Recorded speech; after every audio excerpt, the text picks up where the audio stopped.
I got a chance to sit down with two-time Oscar winner Meryl Streep to talk about everything from her hatred of those red carpet clothes and having to get dressed up to her Thanksgiving stuffing. But we start with the new movie, Lions for Lambs. Do you want to win, Janine? What? Do you want to win the war on terror? Yes or no? Yes or no? Is that the toughest question in a debate? In that debate? Well, it's a question completely without an answer. I mean, it's the wife beating question. Are you still beating your wife? There's no way to answer it because it was my favorite thing that I ever saw. I think it was Bill O'Reilly do. And so I lifted it out of his show and put it in the movie.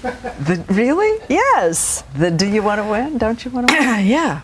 And I forget who he did it to. I think it was the child of someone who died at the World Trade Center who had dared to say, none of the people on the planes came from Iraq. I think that was his thing, defending his position. And well, I probably am getting it wrong. And I'll be on Fox News. But I don't care. It was great because you can't answer. It was just completely without nuance. And nuance is the thing that we don't want, you know, in foreign policy. So here's the clip when you go back and you're talking to your editor, producer, back at the office, and you have to decide what you're going to do next. How does someone that age, family to support, how does someone make a brave and career-risking choice? Exactly. That's the thing. But I'll bet if Janine had an 18-year-old and it was 1971 and he was about to be drafted against his will to go, that would motivate her too, maybe. I mean, you know what I mean? It's just, what are you willing to give? I think we'll do things if we think our children are in danger. And for 99% of it, our children are not. You think people are naturally brave, or do you think that you can exercise the muscle? You know, naturally we want to preserve what makes our family comfortable and what makes us happy. We want to preserve our happiness. But when our happiness is tied up with something that just gnaws at our conscience, then there's a problem. And yeah, I guess that's where I sit in 2007. That's why I thought, and I love that the film is balanced to a degree by the senator's passion and his argument that says, you know, a democracy is not, I forget what the real line is, but defended by acts of nonviolence. But I think in a way it is defended by acts of nonviolence in a lot of ways. Oh, this is too big of the subject, Diane, for the morning. I just thought I'd leave you there. I'll go to sleep. Wherever you were. When I'm talking. Okay, I think it's time to call in the home movies. We've got a home movie. Tell me what we're seeing here. These. Is this you? Is this you? Well, honey, I don't have my glasses. Well, I don't know. Oh, this is going to be great. We'll just sit in complete silence here, and I'll estimate. I'll just guess for that's this. home You're movies. dancing. Oh, yeah. In your living room. Mm-hmm. That's my brothers and me. Or one. Oh, that was third. Got rid of him. Come into the big city? Oh yeah, those are the days you could take the Lackawanna Ferry, drive your car on, sit on the hood, and go over to 34th Street from New Jersey. That's how old I am. And you're all dressed up here for some occasion. Look at you taking a bow. You took singing lessons, right? You did take I was very lessons. big on the bows, but oh dear. through the years. This is a graduation of some kind in case you can't see it. No graduation? Or you were homecoming queen? I was homecoming queen, yes. Oh. That's Marty Anderson. Hi, Marty. Nice to remember. You did take singing lessons, and is it true that given the choice, you have 3 doors, right? Mm-hmm. 1, you can be you now. 1, you could be name your singer. And through the 3rd one, name it. I don't know. Yeah. You'd choose the singer? Oh, I love to sing, but I'm not that good.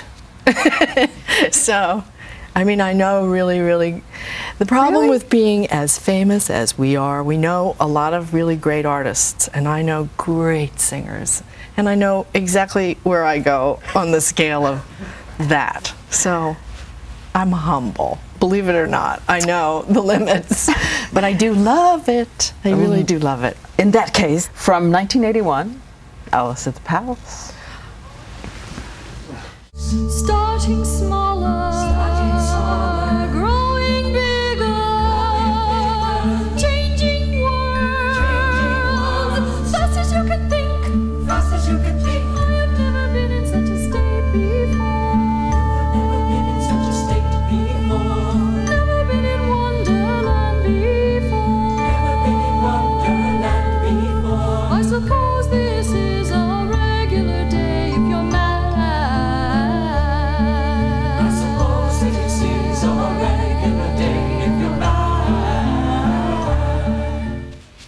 She means crazy, not angry. And I was being an 8-year-old, so it was a pretty good 8-year-old voice. You have a son now who has a band. Yeah.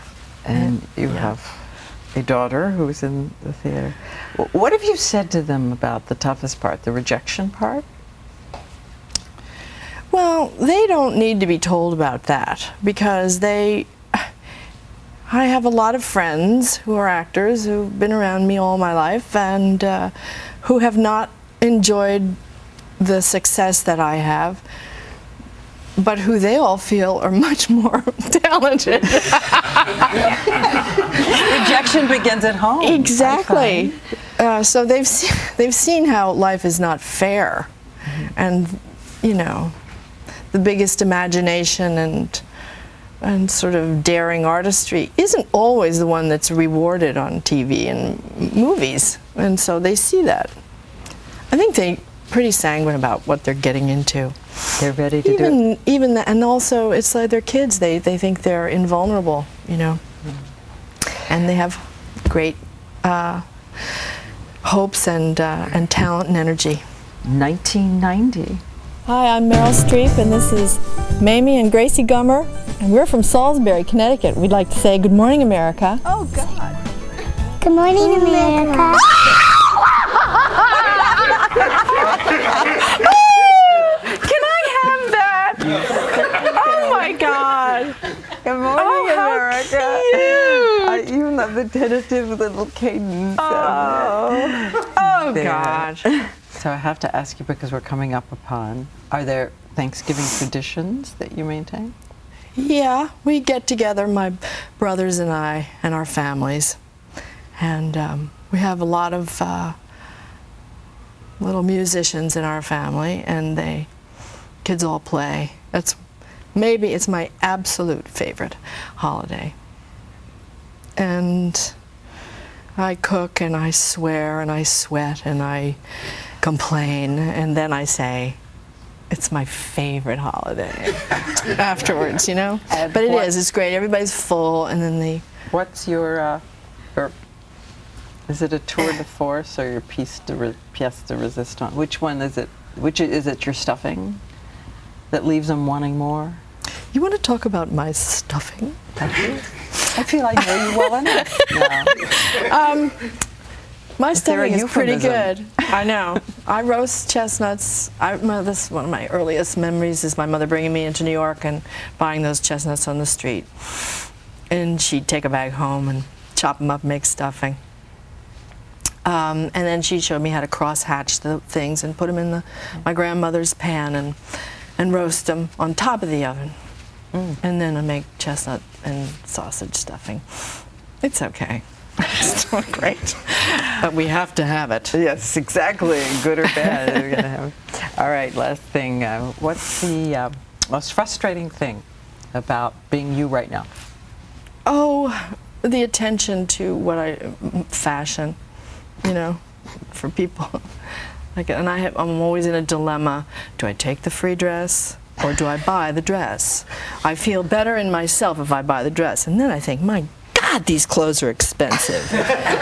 And they're sickening, and you can't wear them twice. No one will let you wear a dress twice. No, or you'll be up there. Oh, and I'm going to start doing it. By the way, that's my pledge to you today. To wear your dress twice? To wear these dresses, like to everything. I think you've made a very courageous decision today.